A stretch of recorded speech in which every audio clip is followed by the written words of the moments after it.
अस्सलाम वालेकुम अज़ीज़ तलबा तलबात। पिछली जमात में हमने इल्म रियाज़ी की मज़ीद मालूमात हासिल की थी। आइए उसी को आगे बढ़ाते हुए जमात शशों में हम इल्म रियाज़ी के बुनियादी जो तसव्वुरात है इल्म हिस्से के उसके मुतालिक मालूमात हासिल करते हैं, जिसमें बहुत सारे अहम नुकात हैं। इसमें सबसे पहला है नुक्ता,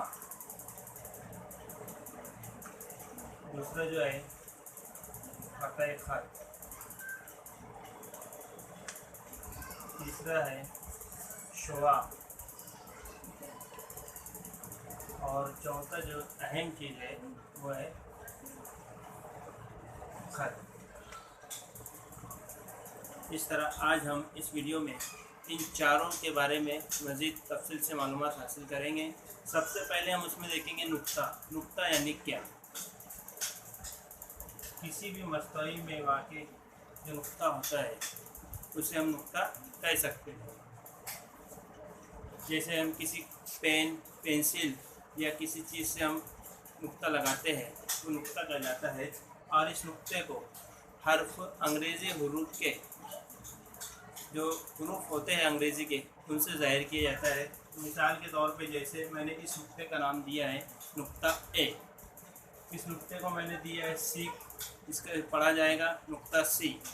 उस नुक्ते को मैंने दिया जेड, इस नुक्ते को पढ़ा जाएगा नुक्ता जेड। इस तरह से जो है ये नुक्ता इल्म हिंदसे में अहम और बुनियादी चीज़ माना जाता है। उसके बाद दूसरी चीज़ है क़त्ए ख़त। क़त्ए ख़त के अंदर हम देखेंगे पहली जो चीज़ थी ये नुक्ता, दूसरी जो चीज़ अब हम मालूमात हासिल करेंगे वो है क़त्ए ख़त। क़त्ए ख़त यानी क्या? दो नुक्तों से मिलकर बनने वाली जो शक्ल होती है उसे आम ज़बान में हम क़त्ए ख़त कह सकते हैं। इस तरह एक नुक्ता सी और दूसरा नुक्ता है डी, इन दो नुक्तों को आपस में मिला दिए, इन दो नुक्तों को आपस में मिलाने से जो शक्ल बनी उसे क़त्ए ख़त कहते हैं। क़त्ए ख़त जो है दो नुक्तों पर मुनहसर होता है। उसके बाद तीसरी जो चीज़ है वह है शुआ।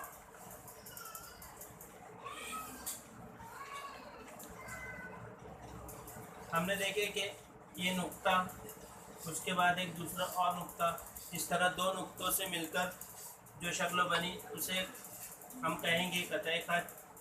ये क़त्ए ख़त हमने एक बनाए और उसी क़त्ए ख़त को अगर हम आगे बढ़ाएं, एक सिमत में आगे बढ़ाएं, ये नुक्ता एल, नुक्ता एम, और इसी को हम अगर तीर के निशान की मदद से आगे बढ़ाएं तो ये कहलाता है शुआ। शुआ की खूबी ये होती है कि वो एक सिमत में लामहदूद होती है, यानी जहाँ तक चाहे जितना चाहे वहाँ तक हम उसको बढ़ा सकते हैं। चौथी जो चीज़ है वो है ख़त।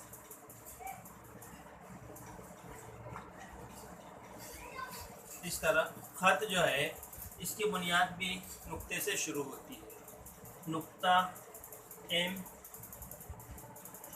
और नुक्ता एन, इन दो नुक्तों को आपस में मिलाने के बाद जो शक्ल बनेगी वो क़त्ए ख़त। और इन क़त्ए ख़त के जो नुकात है इसको अगर हम दोनों जानिब बढ़ा दिए, इस तरह दोनों जानिब बढ़ाए तो इनसे जो नुक्ता एम और नुक्ता एम दोनों की जानिब जब हम तीर के निशान की मदद से उनको बढ़ाते हैं तो दोनों तरफ तीर का निशान बनता है। तो इस तरह से जो शक्ल हमको हासिल होती है वो कहलाता है ख़त। ख़त दोनों सिमतों में लामहदूद होता है।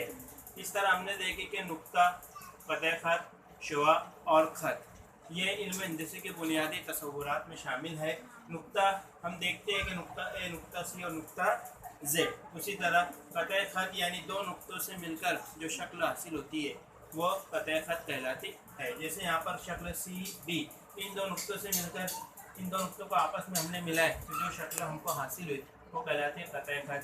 उसी तरह शुआ भी जो है दो नुक्तों को मिलाने के बाद जो शक्ल हासिल हुई वो क़त्ए ख़त कहलाई। और क़त्ए ख़त के एक जानिब अगर हम तीर के निशान की मदद से उसको आगे बढ़ाते हैं तो वो शक्ल जो है शुआ कहलाती है। और उसके बाद है खत। खत भी जो है कतई खत पर मुनहसिर उसके दोनों नुकात को अगर हम दोनों सिमतों में बढ़ाते हैं तो उससे जो शक्ल हासिल होती है वो खत कहलाती है। और खत जो होता है वो दोनों सिमतों लामहदूद होता है। शुआ एक सिमतों में लामहदूद होता है और कतई खत जो महदूद होता है। इस तरह जो है आज हमने इल्म हिंदसे के बुनियादी तसव्वुरात को हमने समझा। ठीक है।